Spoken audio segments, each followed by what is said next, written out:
There's no way anybody watching the game on Saturday night thought North Carolina State was obviously the better football team. Yes, the Wolfpack were ranked number 14 in the country, and yes, they have a terrific defense. But if you watch the entirety of those 60 minutes, it was reasonable to think Florida State was just as good or better. That's a positive sign in how far this program has come, especially considering what NC State did to Florida State the last 2 years it played it. The negative, of course, is that NC State still won Saturday night.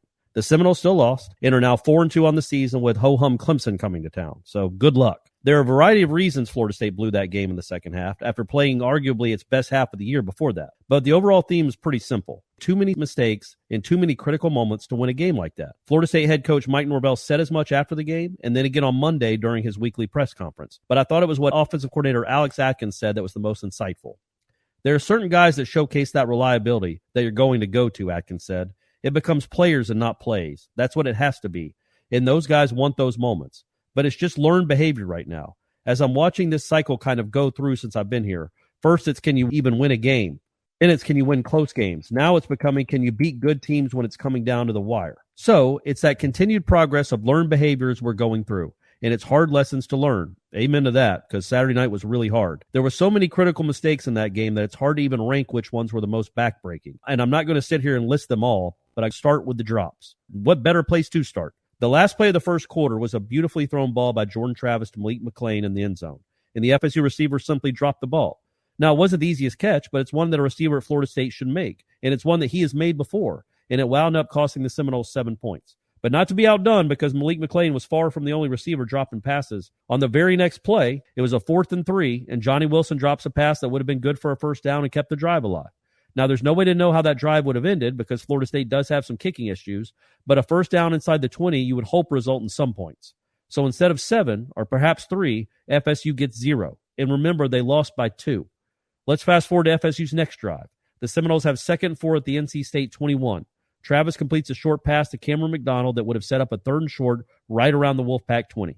But Johnny Wilson is called for an offensive pass interference. So instead of 3rd and 3 or 2 at the 20, FSU has 2nd and 20 at the 36. That's tough. It especially didn't help that on 3rd down, Travis made one of his best throws of the night to Pokey Wilson over the middle on a strike that would have gotten at least 17 yards or so back. And naturally, because it's the way it was going all night, Wilson dropped it. I'm not sure why the normally sure-handed FSU receivers dip their hands in butter before the game in Raleigh, but they don't need to do it again, in my opinion, especially with Clemson coming up. Keep the butter out of the locker room. If Pokey Wilson makes that catch, then Norvell has another 4th down decision to make at the NC State 20-yard line.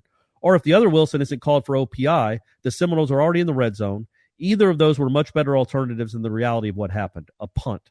More points left on the field in a game you lost by 2. Now let's fast forward again to the start of the second half. The Wolfpack offense marched right down the field to score, which has become a theme here the last 2 weeks. A red-hot FSU offense gets the ball back. On 3rd down, on another great pass from Travis, Johnny Wilson drops his 2nd critical pass of the night. Instead of a first down at its own 42-yard line, FSU is punting. If Wilson makes that catch, maybe the Wolfpack defense gets deflated again thinking, we just can't stop these dudes. They're too good. Instead, they're off the field in 3 plays and have life. They also got the ball back at their own 43-yard line after a short Alex Mastromano punt.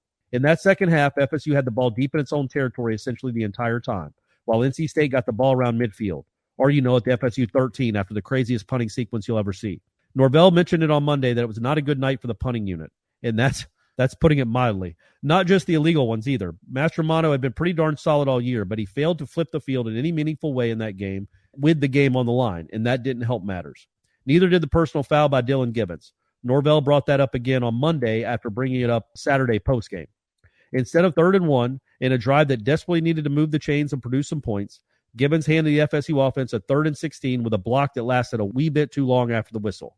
Against good teams, in tough environments, with momentum already swung, they're just the type of mistakes that are hard to overcome. When you watch all of college football, you've got to be able to execute in those critical situations, Atkins said.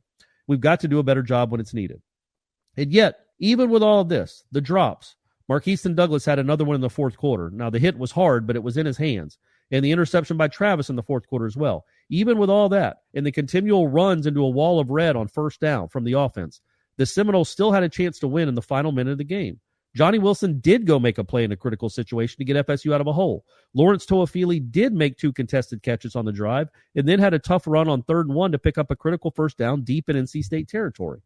But with the game hanging in the balance, The quarterback took what in hindsight was a needless shot to the end zone on a play that was really well covered and executed by the NC State defensive back, and the Seminoles saw a very, very, very winnable game slip through their hands, which was par for the course on Saturday night. And a game that was there to be won was in fact lost. This is truly the next step for this program, right? When you don't have NFL talent all over the roster, when you're just about even personnel-wise with every team on your schedule, it really does come down to who plays the critical situations better. Or in FSU's case against NC State, who played the critical situations worse. The Seminoles aren't a pushover anymore. They're a solid football team. Dare I say they're a pretty good football team. They have a legitimate chance to beat Clemson on Saturday night. If they stop loading up that six-shooter and firing it straight down to their feet over and over and over again. And if they can make those big-time plays when it matters most, they might just get the biggest win of Mike Norvell's career on Saturday night. For more of the best FSU football content in the industry, much like what I just read to you fine folk, make sure to subscribe to Warchant TV by hitting the button below. It's absolutely free. Can you believe it? Free here on YouTube? And for more in-depth coverage on this topic and so much more, head to warchant.com. That's where I work. That's where I'm employed. You can sign up for just $10 through August of 2023. I'm Corey Clark. Thank you for watching Warchant TV.